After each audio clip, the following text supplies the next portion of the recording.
Bonjour et bienvenue dans cette nouvelle vidéo. Nous sommes ici à Falahin, au départ des Drésines, vous les voyez là derrière moi.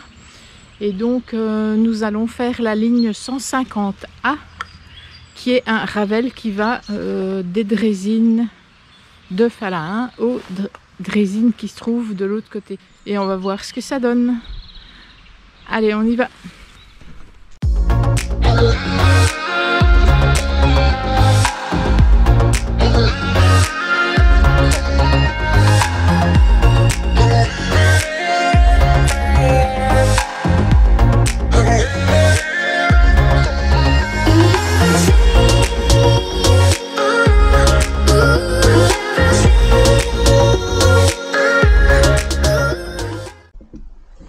C'est parti mon kiki. Allez, hop.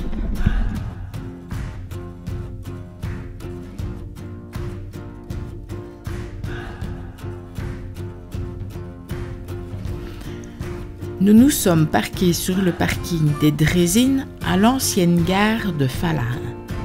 Le Ravel qui suit cette ligne est le 150A.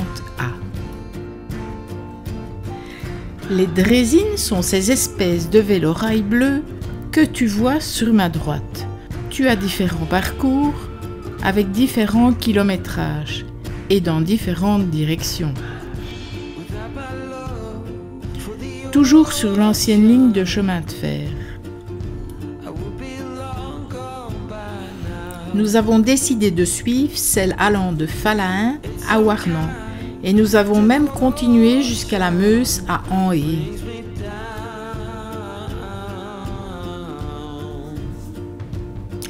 Ici, toujours à ma droite, tu peux apercevoir les ruines du château Montaigle qui se dresse fièrement sur son éperon rocheux.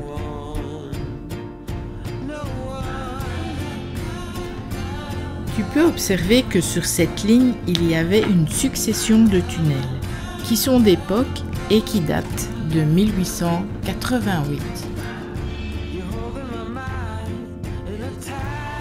Il faut quand même avouer que c'est une situation insolite de se retrouver sur une drôle de machine à pédales pour parcourir une partie d'anciennes lignes de chemin de fer. Tu ne trouves pas? Et donc, de l'autre côté, c'était les Drésines de Falahin. Ici, ce sont les Drésines de la Molinier. Donc en fait, vous avez un parking. Les gens qui coupent des arbres aussi. Et donc ici, nous, on va continuer vers Anhé. Et je trouvais cette maison très très belle. Je trouvais qu'elle avait son charme avec ses sculptures sur la façade et les traversées en bois. Je trouvais ça très joli. Bon, maintenant on va continuer par là, vers Dinan. A tout de suite. Jolie maison, certes, mais quelle curieuse maison. Je me suis laissé dire qu'on pouvait parfois y admirer les nymphètes en bas-relief. L'établissement est actuellement fermé, mais il y a toujours de quoi se rincer l'œil sur la façade. Pendant une journée du patrimoine, tu auras peut-être l'occasion d'aller y voir. Voilà plus loin. Donc on continuait sur le Ravel vers Anhé. En fait, à la base, on devait partir de Bouvignes. Mais pour finir, on est venu aux Drésines à Falahin par sûreté. Parce qu'on ne savait pas qu'est-ce qu'on allait retrouver, s'il allait faire bon ou pas. Ben, il se fait sec jusque maintenant, donc c'est déjà ça. Donc maintenant, on continue.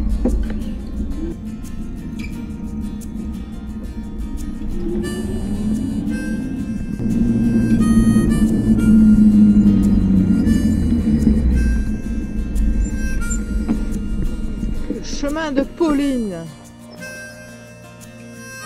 Et ils ont des escargotières ici. C'est la ligne 150. Toujours. Ah ben ici vous avez Stéphane d'Estrée. C'est un artisan biscuitier glacier.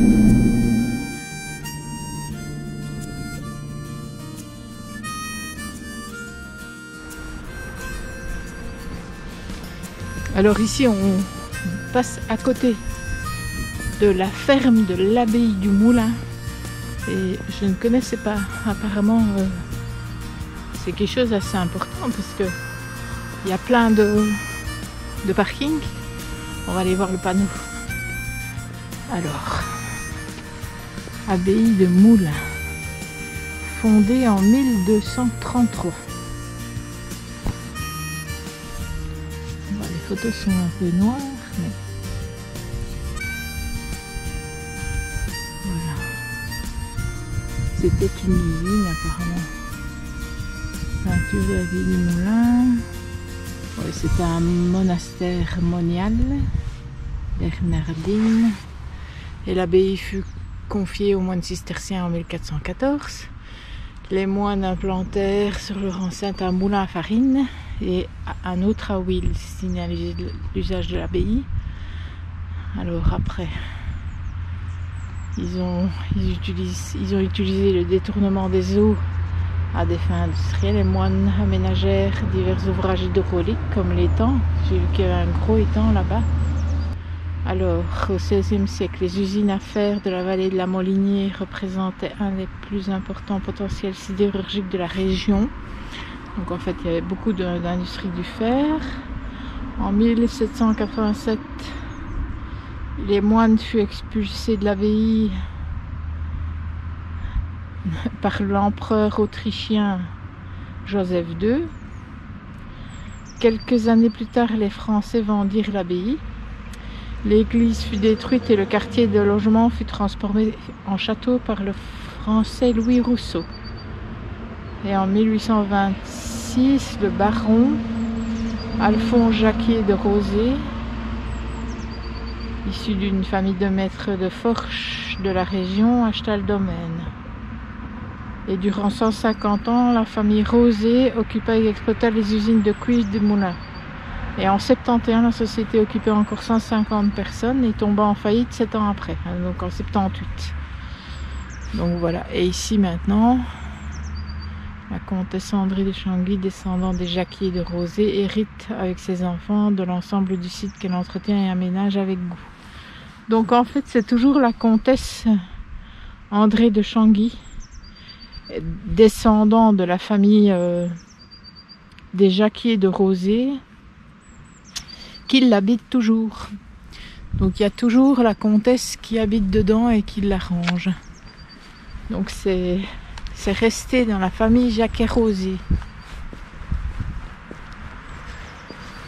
Donc voilà, on va continuer. David a trouvé de quoi faire quelques photos et on continue notre route. Il n'y a pas beaucoup de monde, hein. On n'est pas encore en saison, on est fin février et donc c'est calme.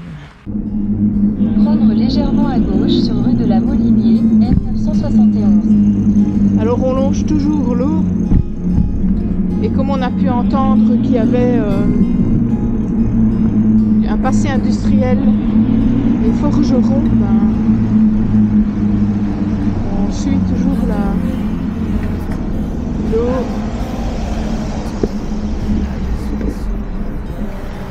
Dans 800 mètres, votre destination se trouvera sur la droite. Ouais, vas-y.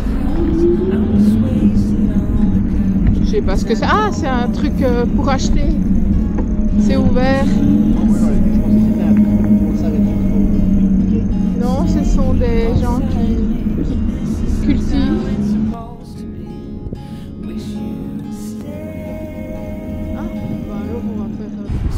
On est le long de l'eau en fait, le long de la Meuse, et donc si vous continuez et que vous partez par là, vous arrivez à Dinan.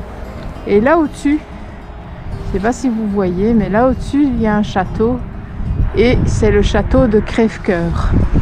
Je vous mettrai l'affiche ici au-dessus pour vous montrer un petit peu, parce qu'on avait déjà fait une vidéo sur le château de Crèvecoeur. On avait été le visiter. C'est un chouette château, c'est une ASBL que vous pouvez franchement aller visiter pour une somme modique aussi. C'est une ASBL qui s'occupe de l'entretenir et de le... Je vais pas dire de le faire mieux, mais oui. ils sont en train de l'entretenir du moins. Je sais pas s'ils sont en train de le réparer, mais ils l'entretenaient. Et donc, et je vois ici, au hasard, parce que je connaissais jamais, enfin, j'ai jamais pris ce Ravel. Et il y a là un genre de blockhaus, bunker, je sais pas. Et ce serait... Je vais une fois chercher, voir un peu. Parce que comme on est entre Namur et Dinan, en fait, quand tu regardes. On est près de l'île d'Ivoire ici. L'île d'Ivoire, elle est là, en face. Donc ce serait peut-être bien, tu sais, le fameux... ce serait peut-être bien une aile du fameux fort qu'on voulait aller voir là. On avait été et on devait le visiter et puis finalement ça ne s'est pas fait parce que le monsieur était tombé malade. Il faudrait une fois qu'on recherche ça, qu'on essaye de le refaire. Donc voilà, ici on fait demi-tour. Oui, hein, tu te rappelles que la dame avait écrit par mail, mais que... Non, c'est pas Malone. Non. Et donc ici on fait demi-tour. Et on va faire demi-tour, on va essayer de passer dans le fameux tunnel qu'on n'a pas vu. Donc il fallait aller du côté de Maretsu, le fameux tunnel éclairé. Parce qu'il y a un fameux tunnel éclairé de la ligne 150 justement. On va jusqu'au bord de l'eau? Ouais. Allez, on va aller faire un petit tour jusqu'au bord de l'eau. Allez. Donc voilà. Nous voilà au bord de la Meuse. Et donc voilà. Ça c'est... Ouh, ça c'est le village qui se trouve là-bas de l'autre côté de la Berche. Au pied du château de Poil-Vache. Et donc ici c'est... Ah, Henré. Voilà. Par là vous allez à Henré, donc c'est le village de Henré, par là. Et vous avez par là, là-bas, derrière le pont que vous voyez au loin là, c'est non, Ivoire. Donc parce que c'est la presqu'île d'Ivoire qui se trouve là-bas plus loin. Et le courant est assez fort. Hein. Il a encore bien plu. Et notre eau est bien brune, hein, avec toutes les pluies qu'il y a eu jusque maintenant. Et on va s'asseoir là-bas. Et donc vous voyez le panneau Abeille Maretsu, 16 km. On était pas loin. On était juste à côté en fait. Donc on a déjà fait 16 km et c'est la ligne 150. Donc voilà. Tu vas forcément moins bien hein, comme ça. Ouais. Mais on a bien chaud. T'as bien chaud.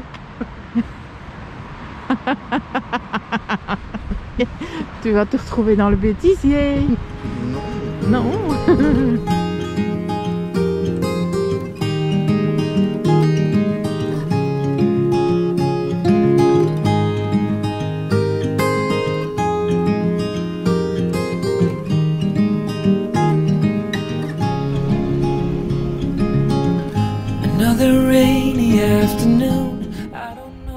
Ici, il part de... En fait, tu vas jusque là-bas.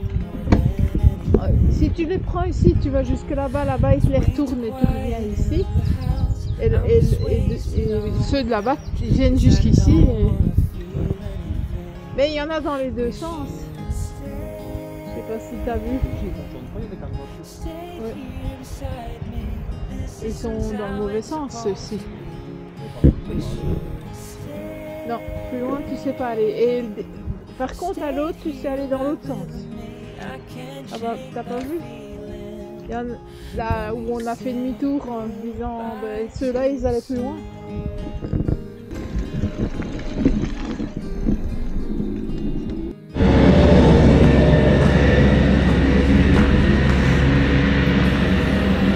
Alors ici il y a un maraîcher de la Molinier. Il y a des carottes, des oranges, des œufs bio, des betteraves, des carottes oranges, un kit détox de cresson, des pommes de terre bio, des potis marrons, des mix d'oignons, t'as vu? Du jus de raisin et des boissons biologiques et des patates douces. Et à mon avis, c'est le monsieur qui est là-bas, dans son champ, et qui fait ça. Et vous payez avec votre carte.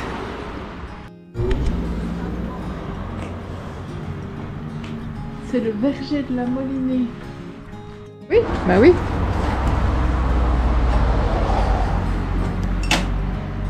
Je suppose, hein. Voilà. Vous rentrez le numéro du box, vous payez avec votre carte et vous avez ce qu'il y a dans le box. Et nous, c'est, montre un peu l'étiquette. C'est du jus de santé avec des carottes.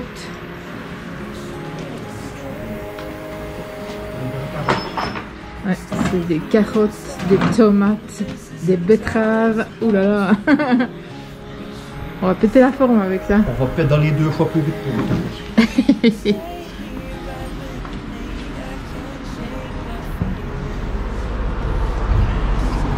Alors je te laisse goûter, voir ta tête. Voir ce que tu vas faire comme tête.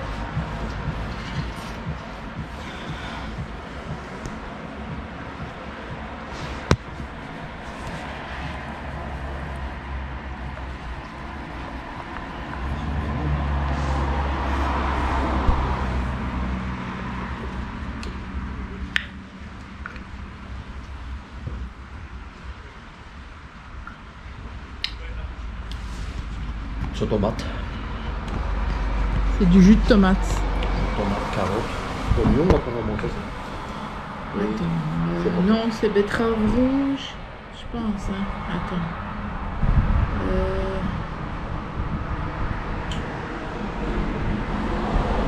Ouais, c'est marqué en flamand, mais pas en français. C'est quoi cette histoire? Ah si, là. Jus de tomate, céleri rave, carotte, betterave rouge, choucroute, concombre, purée de poivron, jus d'oignon, sel marin, épices, herbes. Ben dites donc, on va boire plus de légumes qu'on en mange. On doit faire une petite bouteille, ça. C'est bon?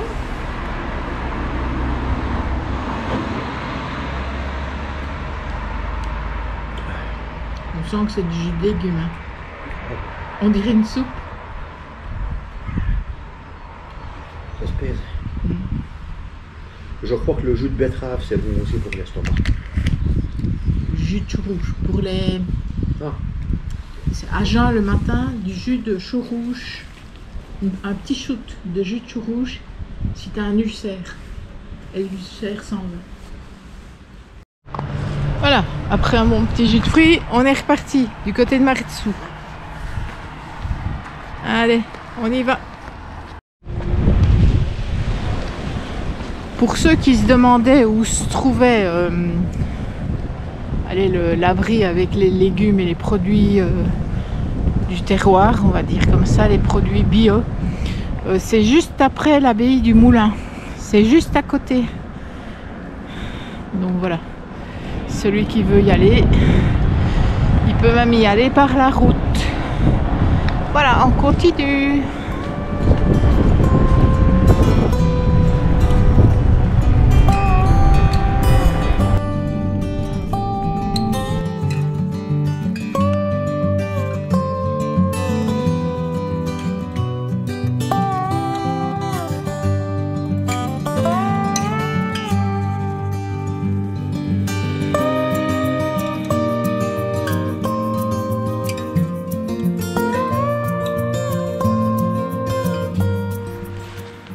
Alors sur ce Ravel, on passe juste à côté des ruines de Montaigle. C'est un ancien château. Donc elles sont là.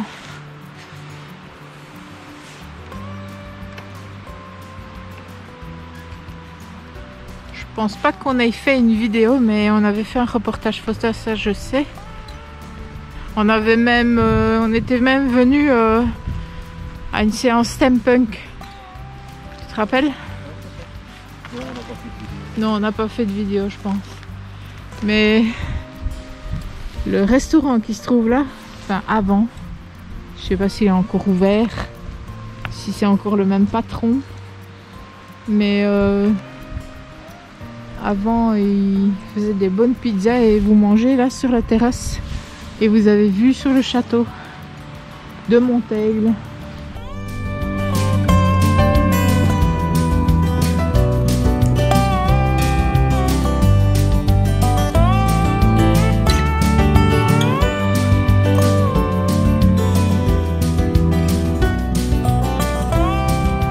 Celui qui aime bien de faire du vélo, et il peut venir faire des draisines. Donc en fait c'est les roues, comme des roues de locomotive, on va dire, sur les rails. Et vous n'avez pas de vitesse, rien du tout, vous devez juste... Il y en a 2 qui pédalent et 2 qui prennent le soleil. Et soit vous pouvez aller vers l'autre location de draisine qui se trouve où on est passé tantôt, ou soit vous pouvez partir vers Maretsu qui est par là. Et j'essayerai de vous trouver le... Donc voilà, c'était l'ancienne gare de Falain, hein. Vous voyez là au-dessus, c'est Falain. Je vais essayer de vous trouver les tarifs. Je vous mettrai les tarifs sur le blog et sur l'image de la vidéo probablement. Donc voilà, nous on est garé ici. Il y a un parking juste ici. Je pense que normalement c'est pour le restaurant, mais le monsieur a bien voulu qu'on se gare. Donc voilà, ici on va essayer de continuer plus loin par là pour essayer de trouver ce fameux tunnel. Parce qu'il est long mais il a été aménagé, il est éclairé, il y a une piste cyclable. Donc on va voir ça. Allez, à tout de suite.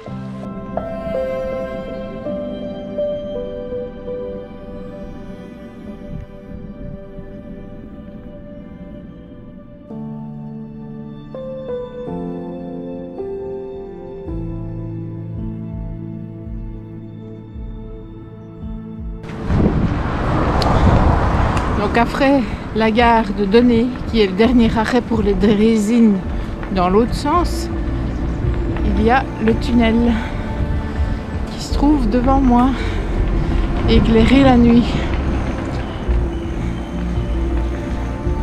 Mais en fait, il n'y a pas que la nuit qu'il est éclairé.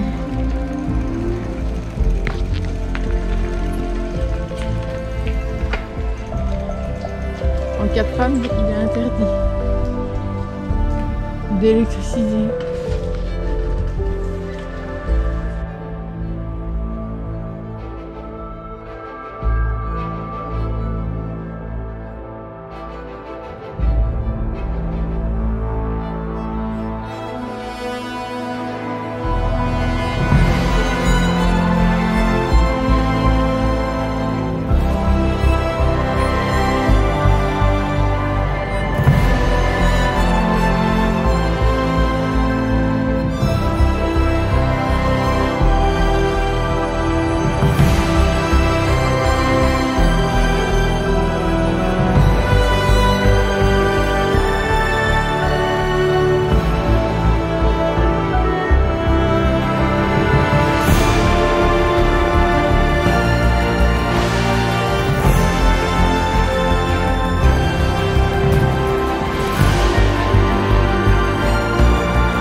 C'est ici que va s'arrêter notre vidéo.